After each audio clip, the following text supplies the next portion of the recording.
Hello everyone, কেমন আছেন সবাই? আজকের ওয়েদারটা বেশ ঠান্ডা ঠান্ডা, ঝড় বৃষ্টি হচ্ছে। তো খুব ইচ্ছে করলো চা খেতে।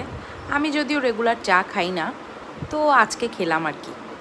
তো আজকে আমি যেই চাটা করছি সেটা হলো ক্যারামেল টি। কয়দিন ধরে সোশ্যাল মিডিয়াতে দেখতে পাচ্ছি বেশ অনেকেই তৈরি করছে এই ক্যারামেল টিটা।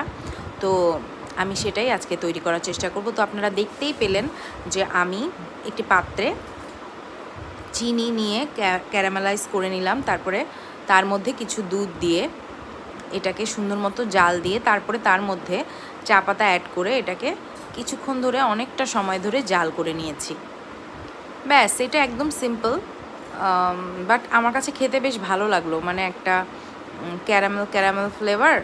আবার চা, মানে আমি আসলে চা রেগুলার খাই না, তবে যখন খাই তো একটু সুন্দর করে বানিয়ে খাওয়ার চেষ্টা করি। তো আজকে চাটা খেতে বেশ ভালোই লাগলো, তাই আপনাদের সাথে শেয়ার করলাম ক্যারামেল টি।